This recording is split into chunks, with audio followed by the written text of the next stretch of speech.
People thought Xi Jinping was going to be a reformer, right? They looked at his father, who was a high-up communist official. But Xi Jinping did something different. I think ideology came back into the fore. And it's clear that he is not just obsessed with staying in power, but he really sees himself as a leader who is chosen by destiny to make China strong.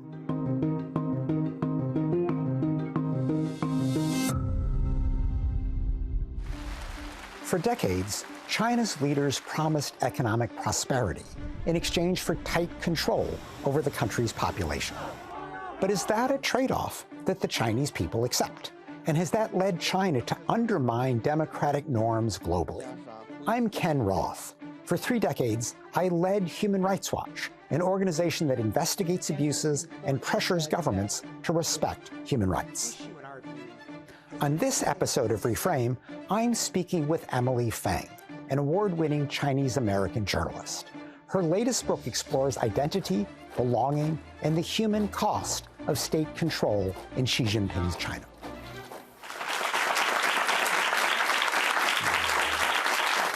Thank you. Emily Feng, it's great to have you. It's lovely to be here with you, Ken. You are a journalist, an American of Chinese ethnicity, and you worked in China full-time beginning in 2015 until finally you were expelled, a fate that I shared with you, although I wasn't there expelled. Quite as long. Yeah. But I wonder if you could just begin by describing what I understand, I think you saw, which was a gradual intensification of the repression under Xi Jinping. So I had the misfortune to move to Beijing July 2015, and I didn't know this at the time, but looking back, I landed quite literally a week after a mass detention and arrest of about almost 400 human rights defenders, human rights lawyers, many of whom I think you probably knew, many of whom I interviewed later on, were swept up and detained, and a lot of them were later imprisoned or disbarred, and they couldn't continue the work they were doing in years past.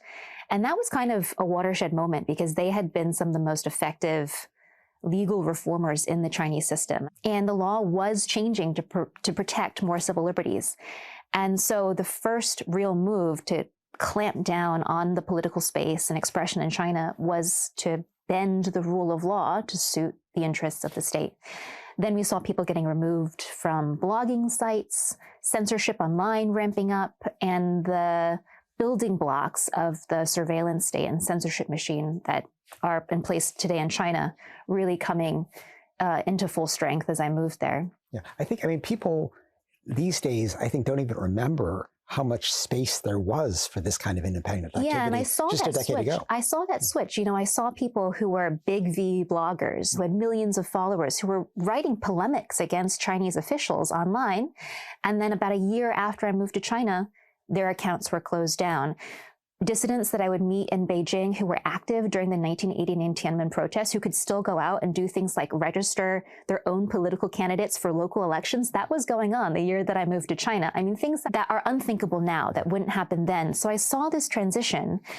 And the decade or so that I spent in the Chinese-speaking world reporting ultimately became a decade-long project documenting how China was unfortunately going through another cycle of repression and closing down. And so what's this about? I mean, the Chinese government seemed to be, perfectly successful with a degree of freedom. And people thought Xi Jinping was going to be a reformer, right? They looked at his father, who was a high-up communist official. He said all the right things about economic reform, and very, very quickly moved to shore up his own control, centralize power, and move the Communist Party back into the fore of Chinese civil society. And that was in part at first viewed as kind of just, this is what a leader does. He comes in and he clears house.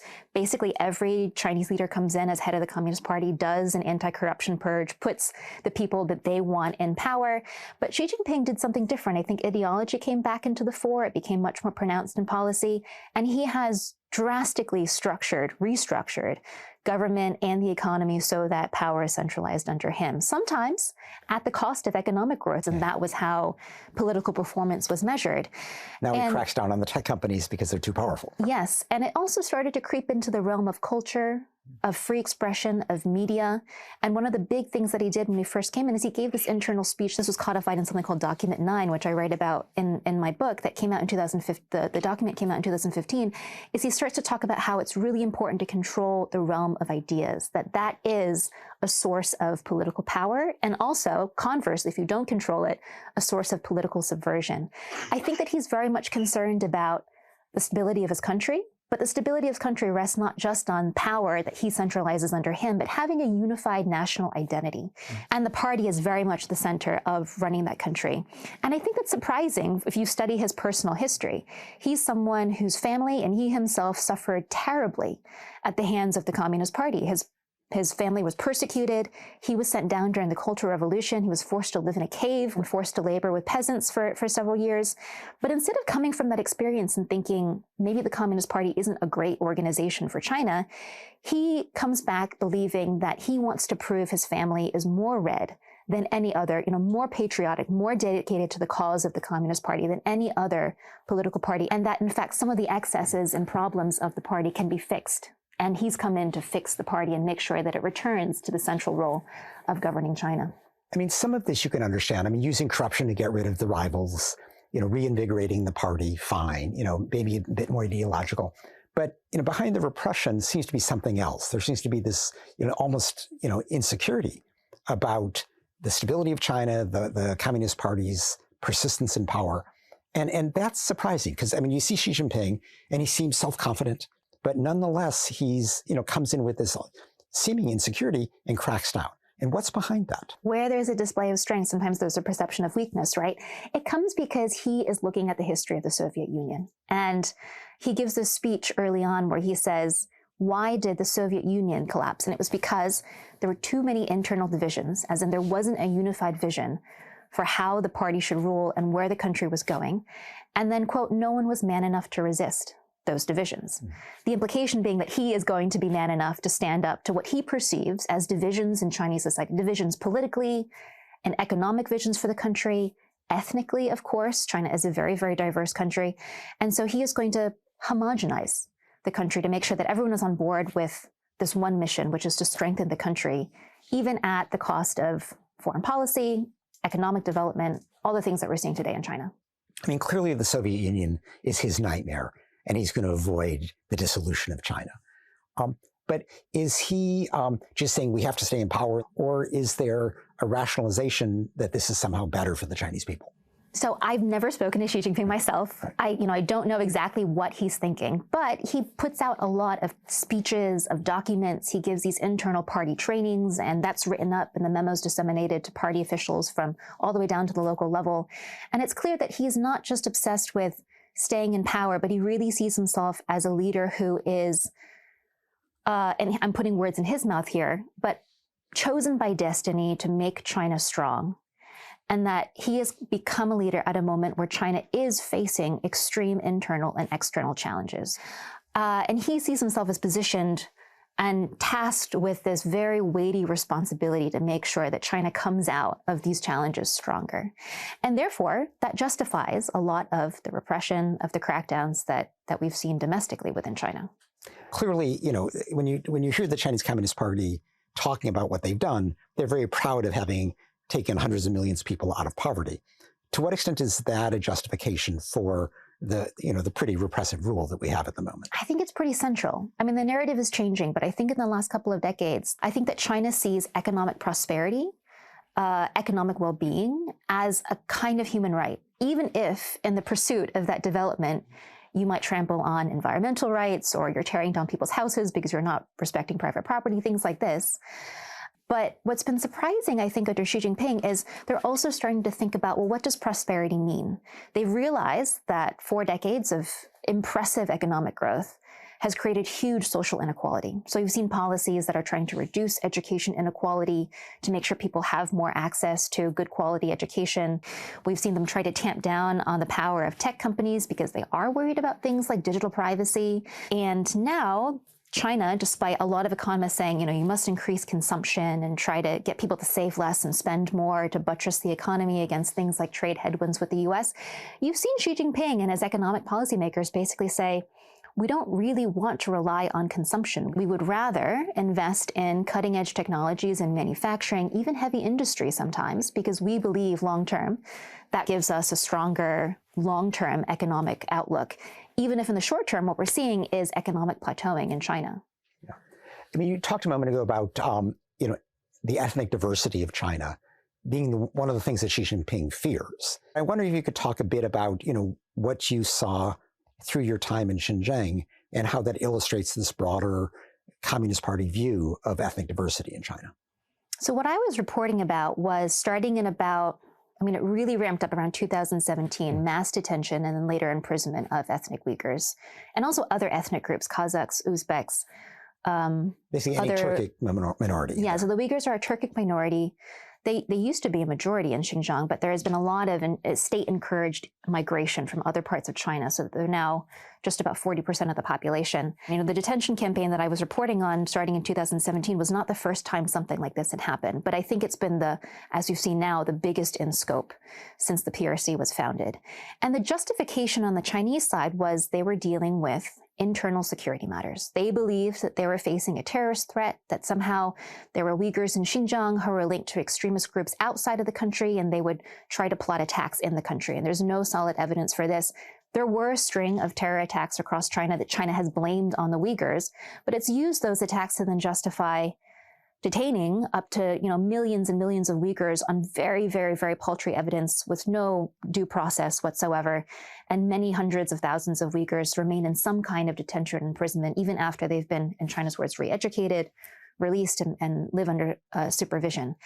And when I was doing this reporting, it made people in China very angry because they would say, well, look at the economic development we brought to the region. Now that it's safe, tourists can go and they can walk on the streets, and certainly economic development matters, but it's not all that matters when you're imprisoning so many people for really no good reason whatsoever and destroying their culture and their language. I mean, it's essentially to force them to stop being Muslims, to stop using their Turkic language, to give up their own culture and become, in a sense, Han Chinese, Mandarin-speaking Chinese Communist Party worshipping people.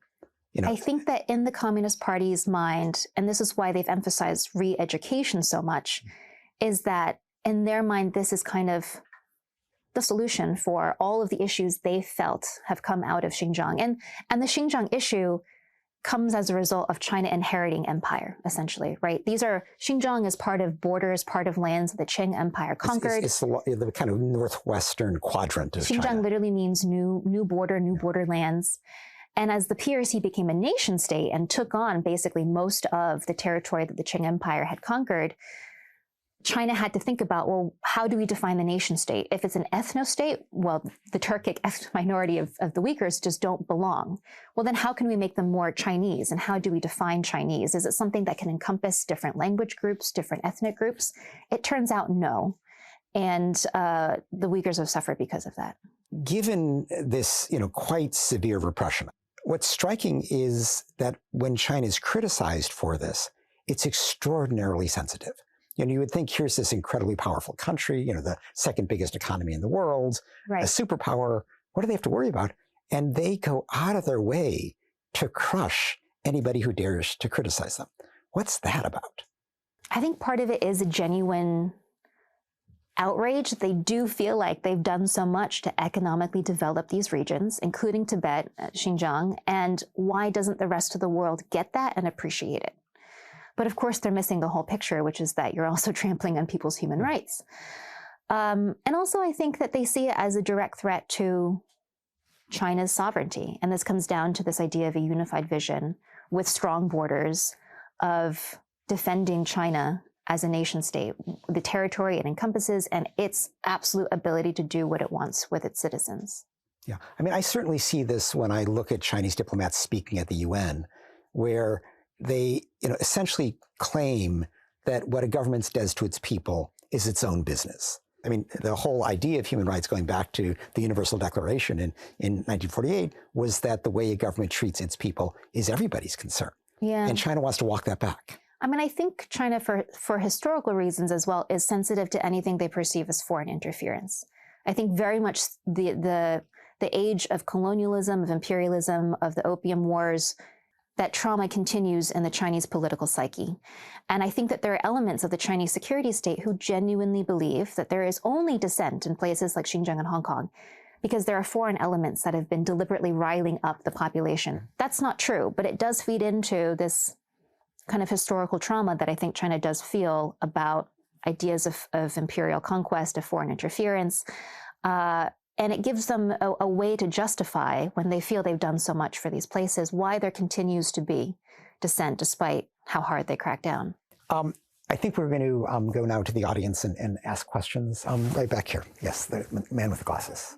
So in the last year, we had experienced a brutal revolution, student-led revolution in Bangladesh, which unseated our 16 years long dictatorship. So what holds the Chinese people back to stand up against the authoritarian rule in China? Yeah, I mean, this is a big question. I mean, what prevents a rebellion? And we did kind of see a rebellion during the zero COVID lockdowns. I think rebellion might be a strong word, but certainly we saw mass dissatisfaction against these policies, these COVID policies in China. I think, first of all, there isn't as high a level of dissatisfaction against the Communist Party as people might think in China. I think that overall, a small majority of people at the very least are content with how the Communist Party is ruling China. There also is an extremely repressed element of society that isn't so satisfied, that hasn't been allowed to express itself. And maybe that you would see perceptions of the party change. I think there would be. It's a question of how much, though, if there were free and open internet, for example, in China. I often notice this curious phenomenon when people were unhappy with government policy in China. They would often blame their local leaders. So there was a lot of criticism for the government, but it was the local government. And if only, the thinking was, they could get their complaints to the central government in Beijing, Beijing would fix this problem immediately. It was local governments that were corrupt, it was like inept, the petitioner mediocre. complex. Yeah. Exactly. Yeah. And so I think a lot of anger is often channeled towards the immediate representative they see, whereas Beijing is far away and hazy in concept. Okay, let's take another question. So I'm Finn, a policy advocate with a bounty from the Beijing regime. So I wonder, what does Hong Kong mean to the Beijing regime after the 1997 Hong Kong handover, as well as the 2019 Hong Kong movement, respectively? Okay. One of the characters I profile in the book begins as kind of a Chinese nationalist.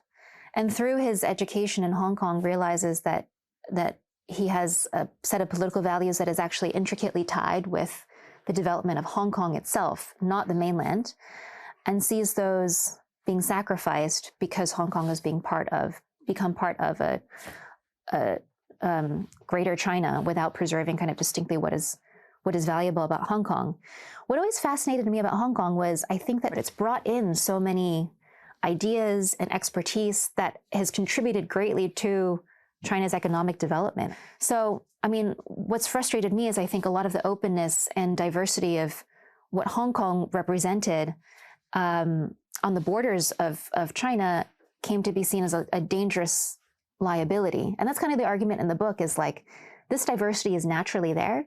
It is an asset, even if you see it as creating divisions. And that is one of the strengths of China, is that you have this natural diversity and political ideas and culture in the movement of people and ideas, but increasingly it's been seen as a risk. Let's take another question. In your view, what are the direct human rights related effects of China's alternative and ostensibly no strings attached development aid approach in the global south? Okay, thanks. Do you want to describe the Belt and Road Initiative for a moment and this no strings attached approach? Sure. The Belt and Road Initiative is like an amalgamation of two kind of separate projects, one like a maritime infrastructure project, one on land that was mostly focused on rail and roads, that merged over a decade now ago. And what it's resulted in is over $1 trillion in investment and loans given out to mostly countries in the global south to develop infrastructure. A lot of these projects benefit China. They're meant to target things like poverty alleviation and helping under-accessed populations access social services and infrastructure. But the criticism has been sometimes the loans given out were given out to people who couldn't pay them back. And I did a little bit of reporting in Africa on the Belt and Road. And, I think it's a mixed bag. I think one of the big issues in terms of human rights has been because there are no strings attached in terms of particularly at first, labor standards, environmental regulations, that you did see a lot of the unfortunate export of labor exploitation and labor abuse practices on these big projects. And I think we're starting to see China get a little bit better with Belt and Road. They don't want to give loans out that people can't repay. So they've started giving out smaller loans, fewer loans, and they're trying to ensure that they get paid back. And I think that they're starting to realize, they have to have more engagement with local populations. Part of it's also because China itself doesn't have as much spare cash to throw around anymore. So I think it's an ongoing story. But in terms of human rights, it was a huge chance for China to make its own image abroad better and to start it on a stronger foot to mandate stronger environmental and labor standards. Yeah. I mean, the other element of this no strings attached, loans that always struck me was that the lack of transparency meant that there was no guarantee that the project was economically viable, which is how these debt traps emerge so often. But also, it was a virtual invitation to corruption. Yes. It was basically saying to the autocrat, take 20%, put it in your Swiss bank account.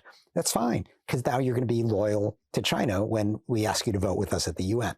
So there was a very deliberate, enhancement of corruption, which of course has now come back to haunt the Chinese because the loans are not getting repaid.